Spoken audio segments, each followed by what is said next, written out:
Wonderful. So, we're very happy to have Bhanu Harrison here with us today. She is becoming a um, regular lunchtime mindfulness teacher, and we love sitting with her. She is a licensed social worker and also UCLA trained mindfulness facilitator.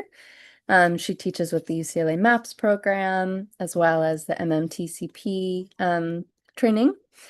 And Bhanu offers classes on mindfulness and also with a special attention towards neuroscience and trauma-informed practices.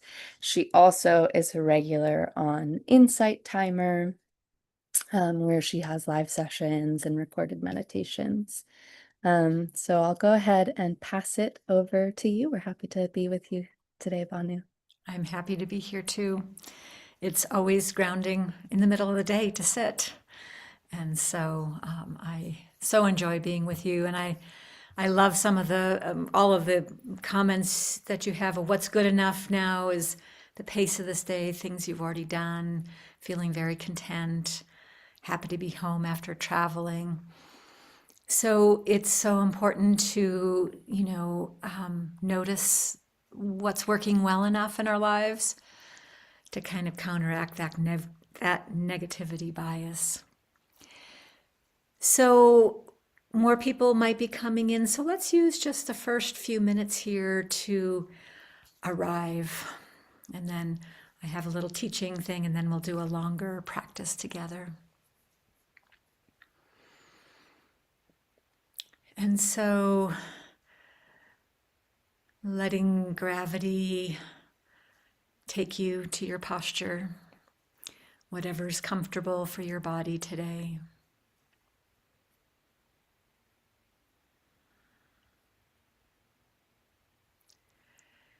And noticing that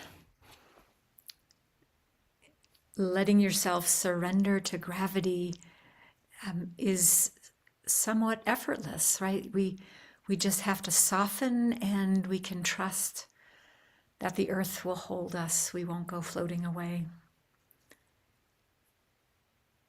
And we will land.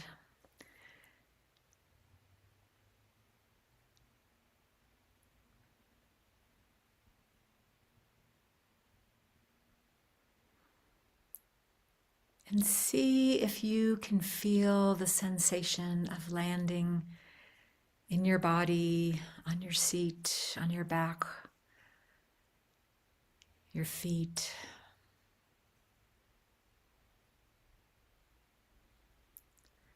Where do you drop into? Is it your pelvis, or your feet, or your back, or maybe your hands in your lap?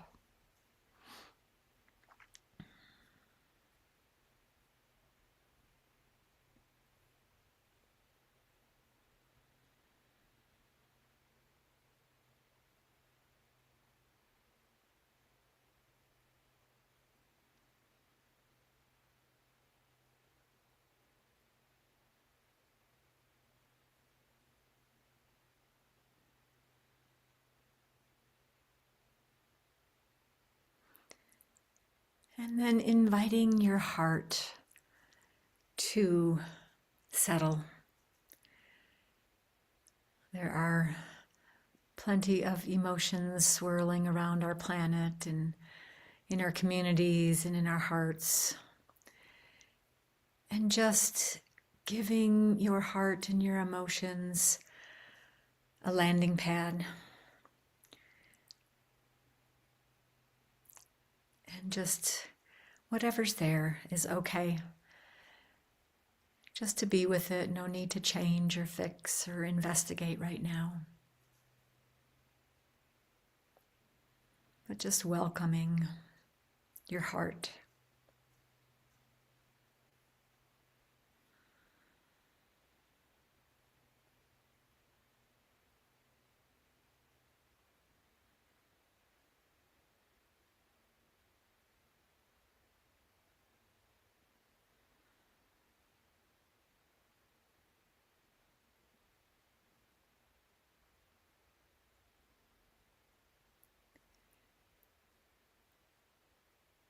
And then also offering your mind a resting place, an image that works for my brain in terms of letting my mind rest is to feel my brain moving to the backside of my skull and reclining on a lounge chair. So, whatever, if that image works for you, you're welcome. But if there's any image that works for letting your mind know that you can rest in this hour, you don't have to strategize or plan or think or do logistics. Just encouraging your mind to lean back and slow down.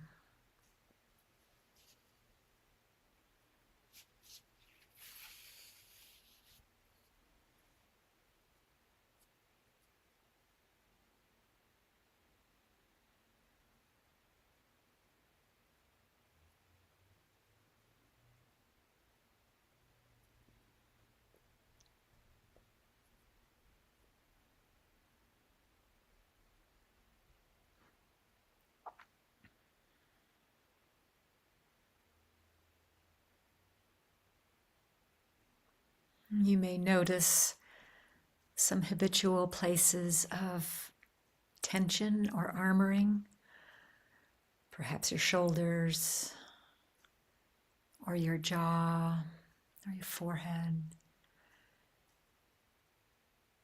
And just reminding these places of tension in your body that you can soften a bit right now if you wish.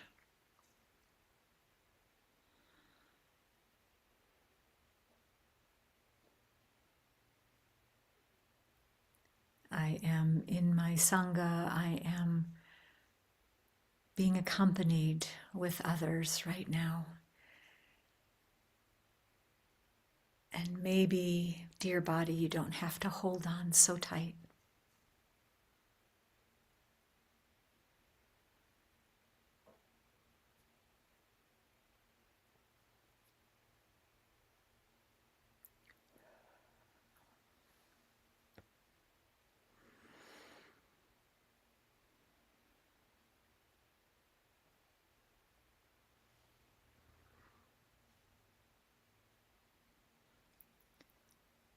And thank you for arriving with me. And you can gradually bring your attention from inside back out to our screen here.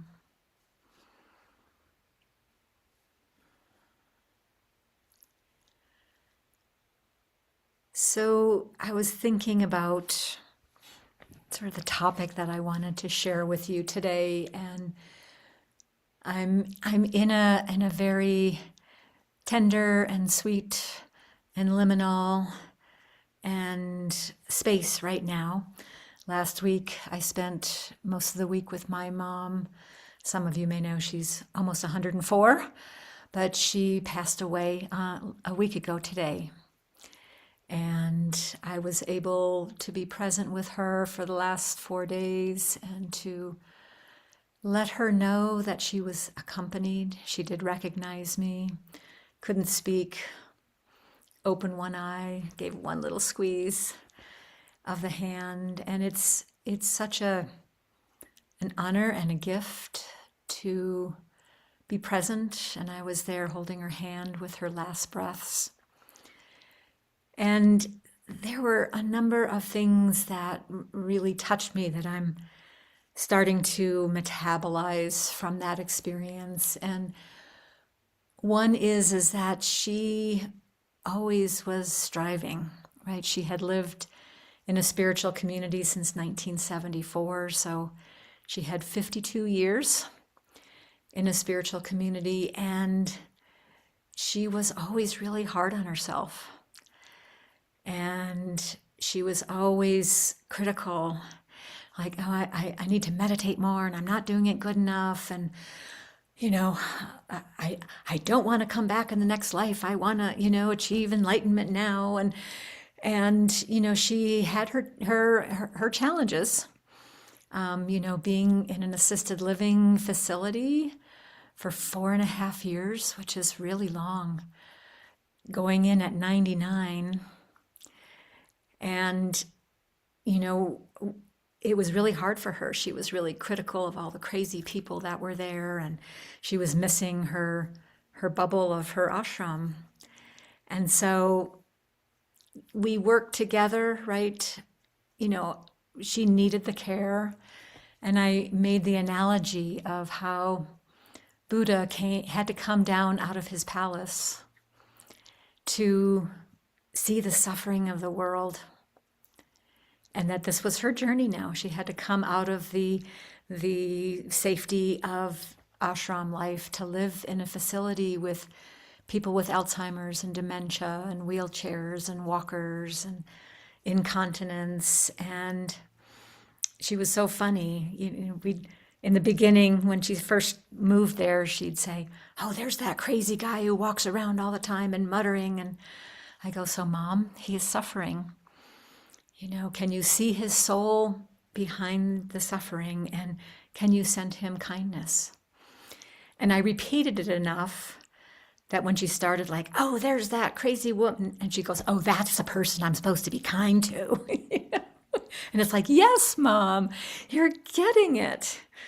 And so the softening over the 4.5 years to where she came to just accept her station in a way, accept what was happening to her, accept the food that was offered, to, all those little pieces of losing control over your life and the rhythm and what you eat and when you shower and all of those things. She did soften a bit, but I don't know if she ever felt worthy enough, or that she had done enough in her practice of her spiritual life. And I felt some sadness with that, because I think it kept her alive longer. Like, she really struggled in the last 7 weeks a lot. And, lots of agitation, lots of traveling in the liminal space, and, not sure where to go. And so as I was reflecting on this part of her journey, it's like, oh, can we not strive so hard all the time? Can we offer ourselves kindness for just who and what we are? And then as she was dying, it was this, who she is as a spirit is not her body. And, just recognizing that we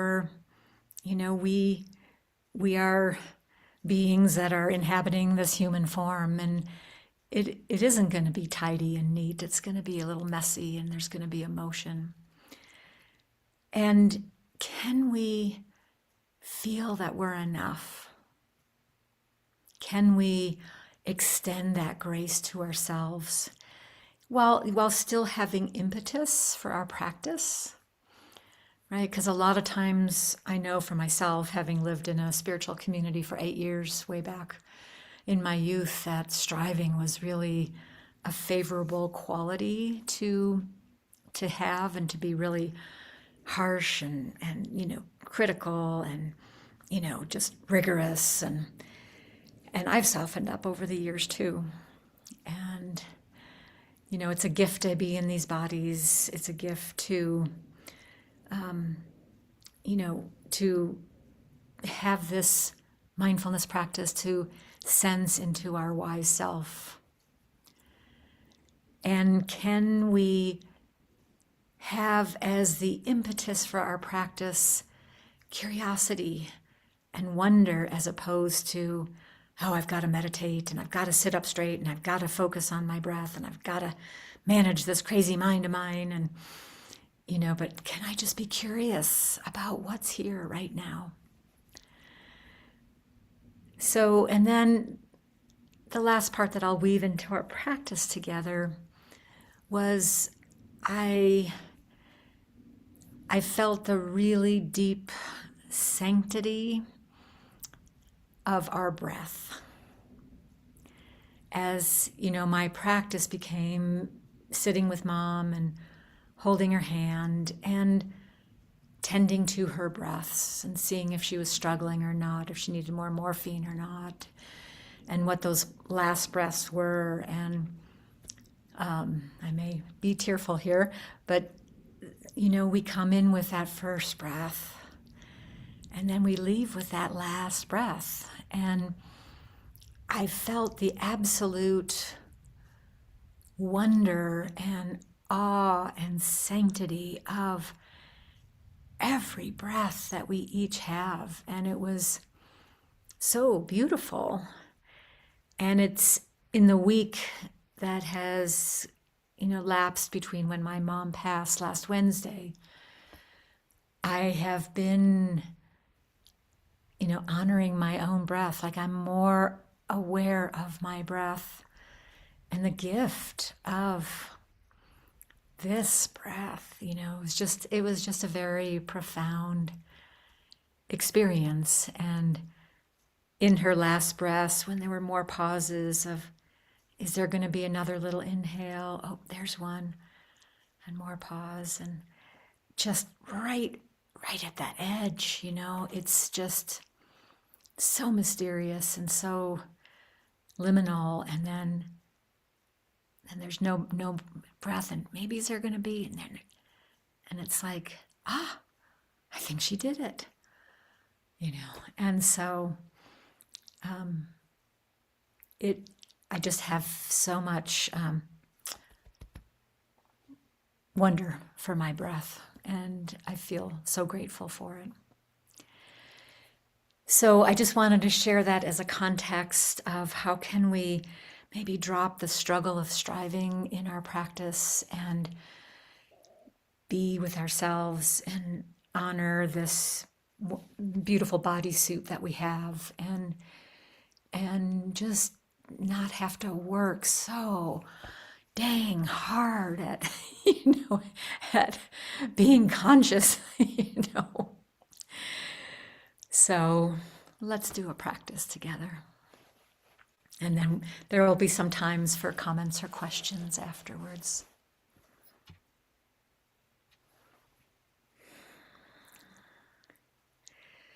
So again, landing in your posture, in your seat, however your body wants to be positioned.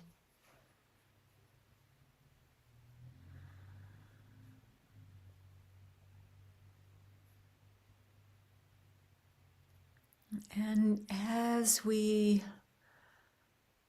settle in together,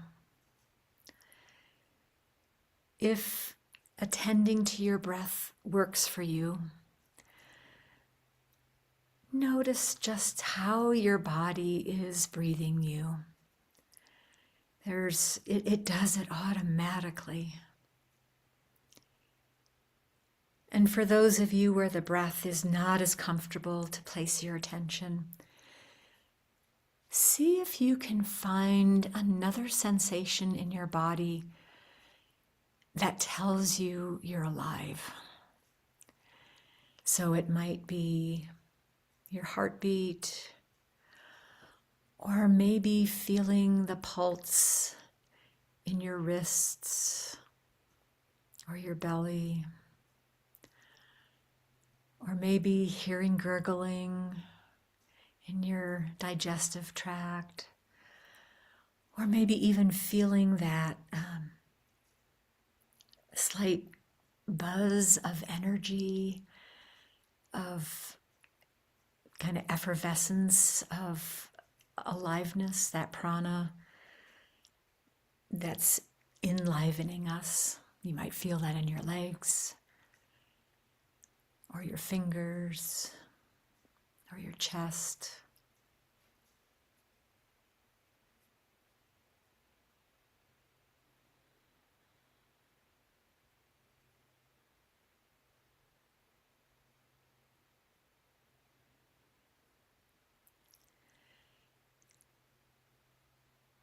And then see if you can attend as a sensation anchor.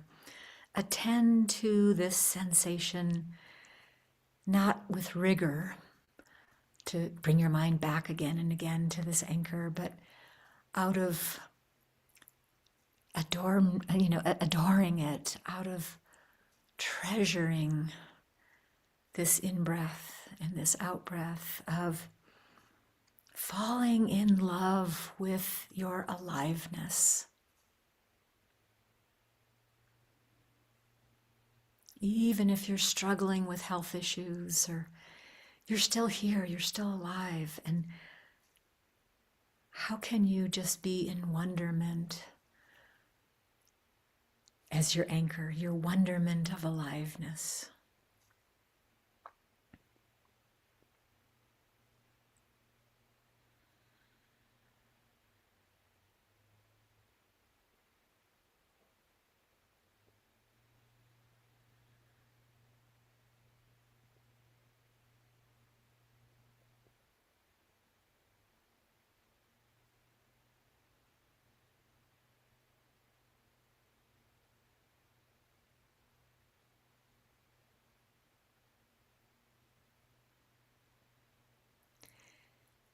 And notice what happens inside you as you tend and welcome and feel the awe of your aliveness. You might notice your heart rate shifting or your breath shifting, or you may feel more of your body in your awareness, or you may feel more relaxed, or it may be a little uncomfortable. And as always, pace yourself with attention to body and sensations. And, the body finally says, oh, you're paying attention to me. Here, feel this and this and this. So if you're getting a little bit of flooding of lots of sensations, and if it feels too much, you can, come back to your room and orient for a few moments so that you can pace yourself, a little bit of attention inside, a little bit outside of your body.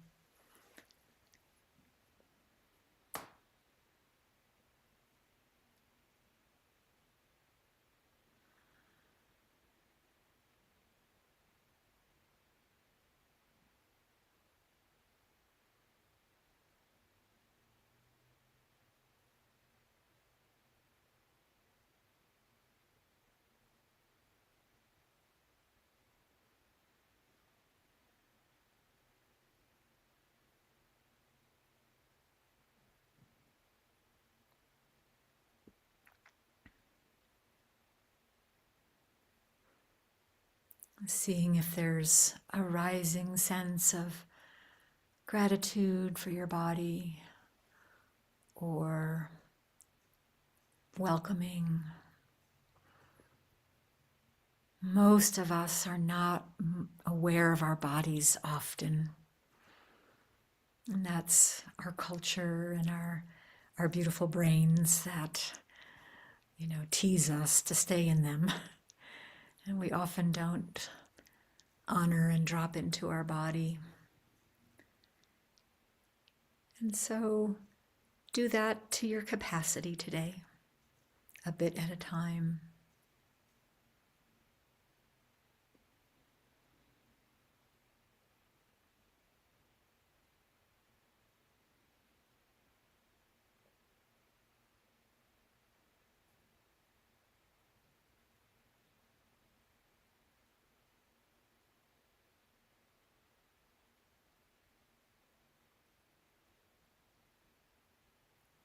And sometimes when I turn my attention inward, I recognize how my inner critic has treated my body, which is often not kindly. And so just notice with your kind and curious attention how how you strive in your practice or how your inner critic shows up.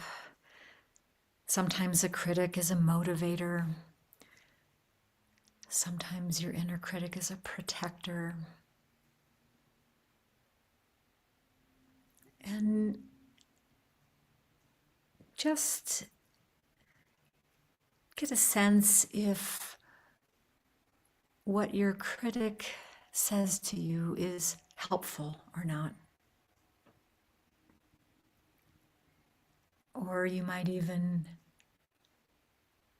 ask it to change how it languages its feedback, to be more kind, more open. So this is like part of that striving, like how hard are we working in our life? And can we soften that or make it just a bit smoother?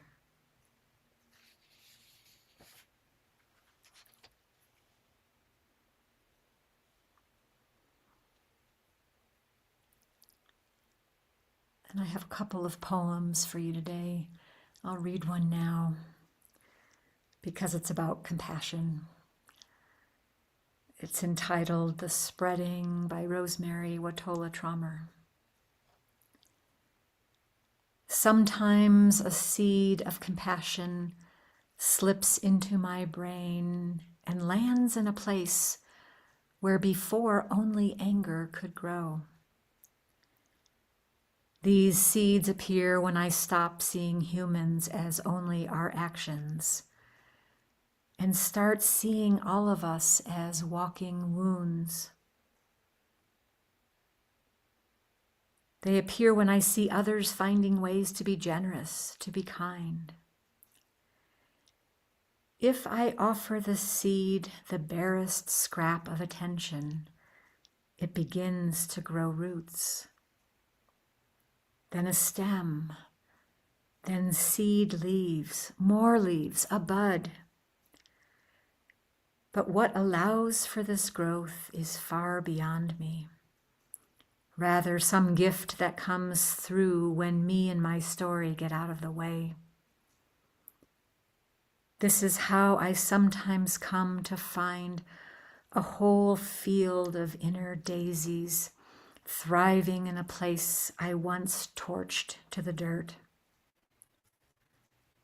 At first, they needed my constant care. Then they reseeded again and again. They spread into such unpredictable places, sometimes outside my inner world.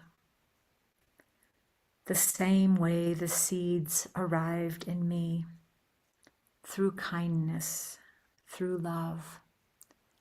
It's beautiful.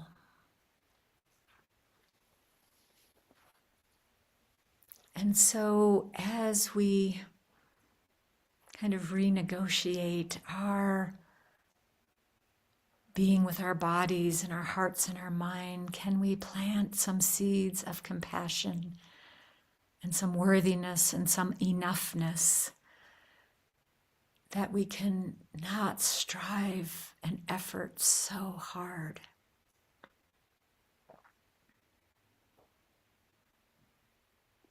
And that every time we tend these seeds of compassion, they begin to sprout and root into sometimes barren soil.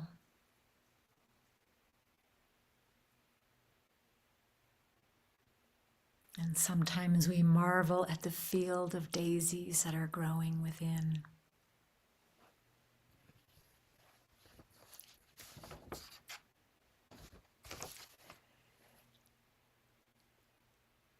And I'd like you for a moment to imagine feeling enough, feeling worthy. What would that feel like inside of you, in your body or your heart?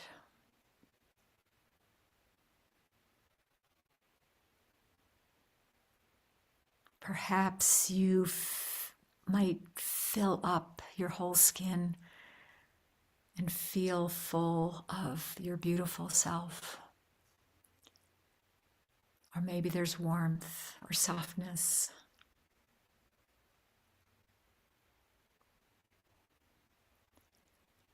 Maybe your heart would be at peace more, or more contentment. And your mind slower and quieter.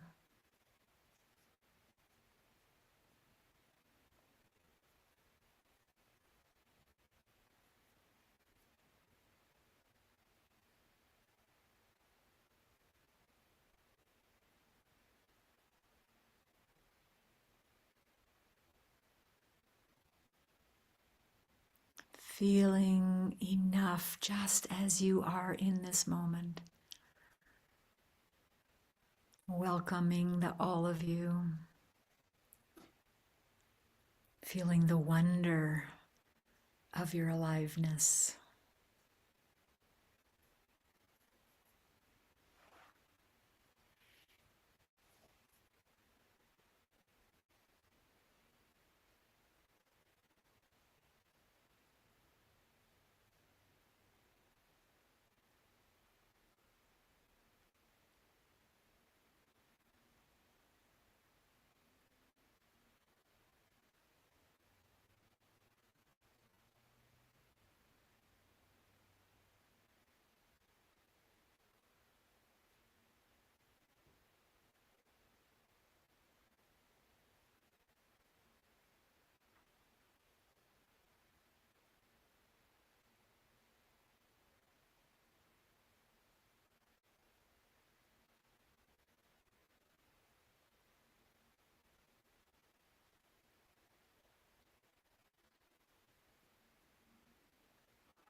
And then noticing the strengths that you already embody, right? We're works in progress. We're going to continue to grow and evolve throughout our whole lifespan, but you are strong.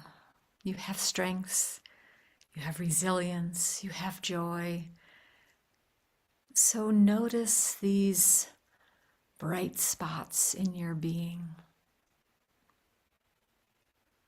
And where do you feel these qualities in your body? Do you feel your strength in your heart, or your voice, or your legs?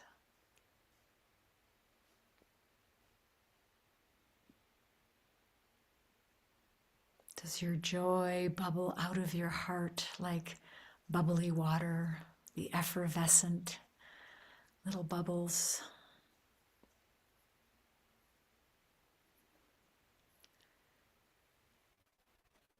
These strengths and joys and resilience are just as strong as what you think you have to fix. In fact, they're stronger.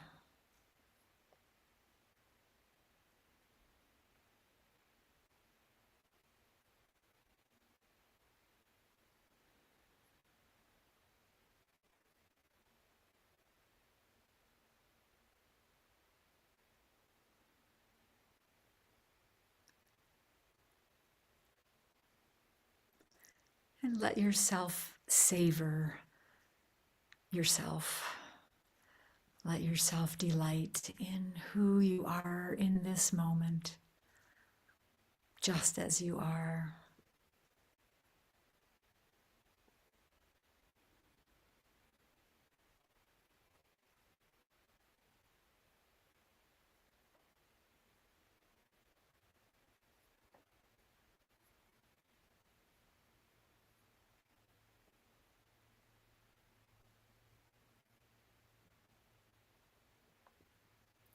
Savoring with sensation allows these experiences of enoughness and our strengths to get more solidified in our neural pathways so that we can access them more quickly in the future.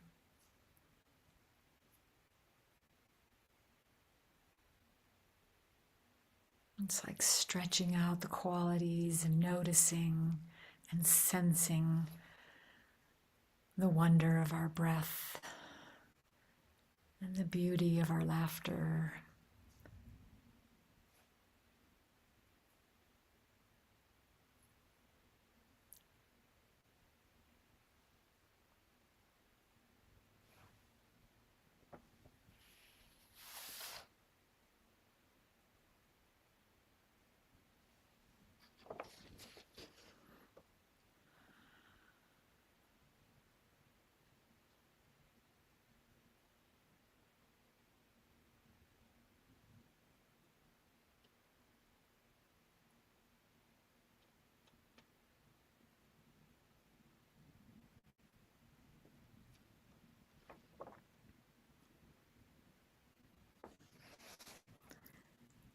And I'll close with another poem from Rosemary Watola Trommer entitled, In Case You Don't Know Already. One day you will wake and discover you are a sun, radiant, fueled by your own core, capable of luminosity so great you blaze through light years of darkness. You will know your own power, and it will never occur to you not to trust it, not to share it. You will not be able to forget your own magnitude. Nor will such a glory be a burden. You will simply shine because that is who you are. No need to apologize. No reason to be jealous of any other sun, of any other star. On that day, you will see how it is you have always been a sun, even in the darkest days. Then you were also the clouds and the great shadow that made you stop believing in your light. You are, in fact, what makes the day itself. You are that integral, that crucial, that bright.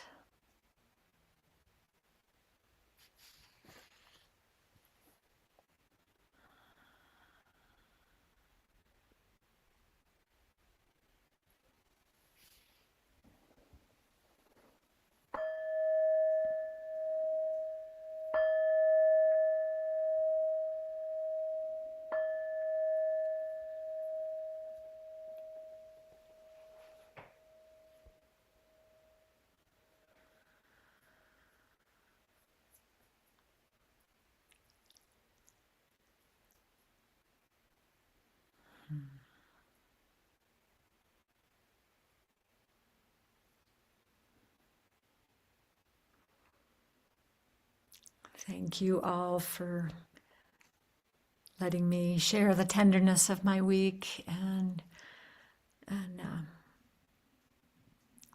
my mom would want that to happen. That's kind of who she was in her brightness that she often did not recognize. So, are there any thoughts or questions or challenges with that practice or comments? Thank you, Beatrice.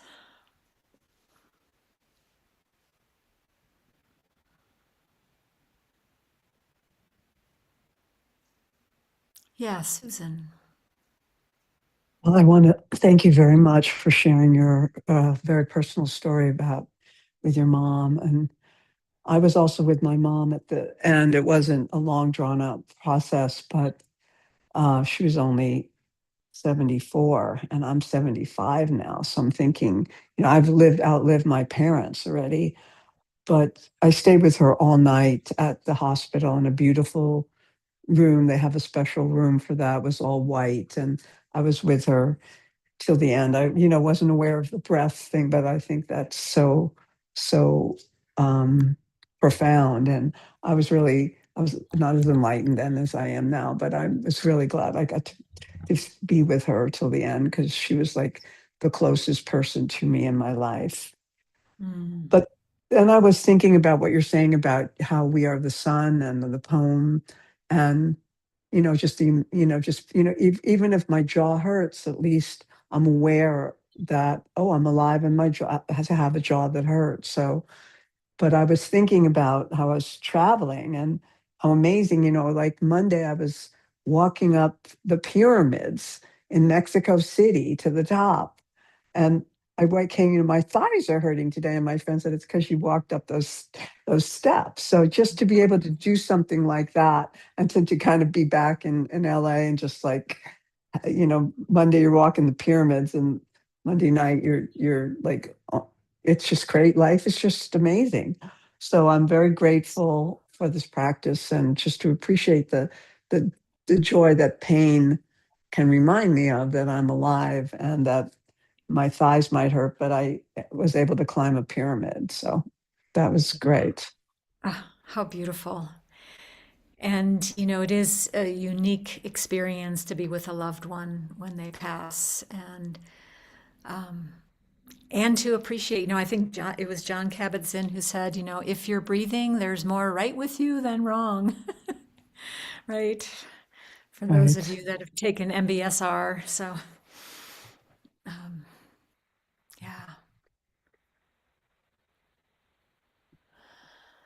Can you link her poems in the chat, or just her name, the poet? I put her name in the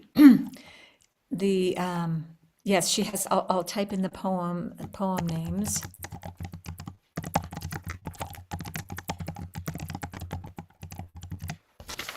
And so this is a poet that you can sign up for a poem a day and it comes into your email box. And so I tend to read a lot of her poetry because it's so accessible, because I get poems every day into my into my email box, and they're very touching, and I love how she writes and what she brings in, and it's kind of like a younger Mary Oliver esque type of energy that I feel. So the two poems is In Case You Don't Already Know That You're the Sun, and the spreading of the seeds of compassion, and how they can grow with just a bit of tending. Yeah, and every time you notice a inner critic thought about your body or about your emotions, just say, "Oh, how can we language that differently, dear critic? Can we, embrace something different? Can I be in my body without all this criticism? Can I, what an experience that would be, to not be bashing our bodies or our emotions or our mind. Like, oh my goodness, how much space would that open up, right, in our bandwidth? Wow, it's a pretty cool thought." But it takes practice, right? Because we've been practicing being, striving and so hard and being critical. And we're good at it because we've been practicing it so long. So we just have to practice being kind, being compassionate. I mean, that was one thing. It was my body, my mom's body worked so hard to stay alive. And it wasn't until she moved into her facility at age 99 that I learned that she was born a blue baby with a cord around her neck. And I'm going, oh my goodness, Mom, your body has been fighting to stay alive your whole life, right from your birth process. Like, maybe you can tell it doesn't have to work so hard to keep you alive. And she was tenacious, man. Those last 4 days, the staff was even saying, you can let go, you can let go. We love you. It's okay. She was just still breathing. So, we all have to do this at our own time. But, our histories play into, our lived histories play into how we leave this life as well. And, I was gifted that this was not a traumatic death or a shocking death or a sudden death. I had many years to process it. And I remember in July of 2024, I was saying goodbye to her, and she said, "You know, I've never told you this before, but every time you leave, I don't know if I'm going to see you again." And I go, "I know. I've been doing that since 2013 when you were 90 and in so much pain, and I've been not sure if I'll ever see you again." And she, "Oh, really? Yeah." Then she said, "You know, dying is the next big thing for me in my life." And I go, "I know." And then she said, "I'm so curious what's going to happen." And I go, "Me too. I wish you could tell me." And she said, "I'll find a way." So, you know, when we can talk about these big transitions, I did some mindfulness classes for the facility for the people that were cognitively present enough to do a mindfulness practice. And boy, there was such a hunger to talk about these issues, you know, like how are they informed when somebody dies? You know, they just sort of disappear. And, you know, do they ever talk about loss? No, they don't. And about the grief of losing their house or their life to have to come and live in a facility. And, you know, these are all people in their 80s and 90s and, you know, some with, you know, deep handicaps of body and they, you know, this is like deep, rich conversation. And in our culture, we shy away from that so much. You know, so many people feel uncomfortable. And it's so important to, you know, like, how do you feel about this? You know, what nuggets, you know, I asked her about a week and a half before she died. I said, you know, she was kind of rambling on and, you know, and I said, "Mom, what's important to you right now?" And she paused for a minute and she said, "Well, it's just being here in this moment, and in this moment, and in this moment." I said, yeah, yeah. And we don't have to wait until we die, you know, and she had done a lot of practice, and that's kind of what it came down to, of just not having resistance, just being in this moment, whatever the moment is, you know. So just to be able to language that with each other was very powerful. And I know most people don't have parents that live in spiritual communities, so,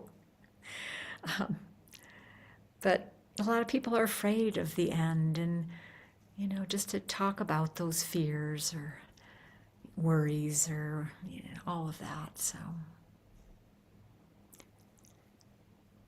any other thoughts, comments, questions, insights? You're all very wise in your own lives. Well, oh, I'm sorry. What, I raised my hand. That's okay. I couldn't see the second. I know, Raphael, why don't you go, and then the other person. I don't have my full gallery up, so I couldn't see. I just want to say thank you. Thank you for sharing. Thank you for allowing us to celebrate this transition of your mother. Such a beautiful, just a beautiful, it's just beautiful, you know, beautiful to witness the breath, to witness this moment, to witness the emotions, to witness what we go through. And in this moment, I'm just experiencing a lot of gratefulness for my breath right now, and your share, and everyone here holding space for each other in this world, in this beautiful moment. The breath is definitely something I can always lean into if I have it, right? Lean into in the most simplest fashion, the most simplest liberation, the most simplest way to just say, wow, what a miracle it is to breathe again, what a miracle it is to just be here and smile, and whatever I'm going through, whatever's happening, it's not as important as this breath is. So thank you so much, Bhanu, for this share. You're very welcome, and that which you just shared of that wonder. It's like when I'm witnessing those last breaths, and then it doesn't come. It's like, just right at that edge, there will be, we can't take it for granted, right? At some point, our breath will cease, and hopefully we can be surrounded by love and care, and hopefully we can just keep exhaling until we inhale in our new life, whatever that may be, in whatever belief you have. And Banu, and it's also something so funny that sometimes I might take it for granted, and I can witness that too, and come back to Yes. the appreciation, like, oh wow, I'm so caught up in this right now. When this breath is what I should be really into right now. Not too much of this. This shall pass, and I know Right. this breath shall pass too, but don't take this for granted. And in spite of all the stuff we get into, that breath is ever present and still there, in spite of ourselves, you know. Thank you, Thank Banu. you, Raphael. Yes. And then who else wanted to share? Hi, I'll just pop in for a minute. Yeah. When you mentioned about striving, I was like, this is me, and I didn't realize just how much I do that. Yes. I really wasn't conscious of it. So it was just beautiful to hear Beautiful. that and comforting to know I guess I'm not alone with all that. No. And, that constant striving is like just pushing the gas pedal all the time, right? And it's exhausting at some point. And when can it be enough that we can take our foot off the gas and just be enough just in this moment? So beautiful insight of acknowledging, yes, I do this. And maybe I don't have to do it so much, right? Because now it's a habit, right? So you'll have to catch yourself. It is a habit. Yeah. Yeah, yeah. And so Thank you. that just requires awareness. Awareness. Yeah. Yeah. Yeah. There I am striving again. Let me soften. Let me lean back on the lounge chair on the backside of my body. you know. Wonderful. Thank you Beautiful. very much. Whew, I feel very full and very tender, and I feel your kindness and support. And, I think this is one of the gifts of my mother is to be able to share, her process because we don't hear about this much. And it's, I feel so honored that I was able to be there. So thank you for witnessing me and for listening and being present. So thank you.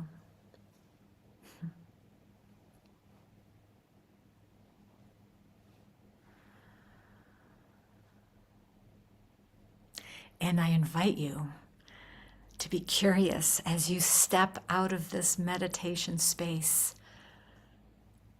What will you be amazed by? Right? Keep holding the space to be amazed. Like in that Mary Oliver poem is, I think my work in the world is to simply stand still and be amazed. And so as we transition out of this container of our practice to like, what do you first notice and what can you be amazed about? So, I am the sun. Yes, you are, Marilyn. We have a whole galaxy of suns here, and the light is so bright. And that's what we can infuse the world with, plant those seeds of kindness and love around us, within us. And it does change the resonance of the field of the environment that we're in. So great. Thank you, Vic. Thank you for all your comments. And Andy, I don't know if you have any last words. I'll do just a couple in closing here.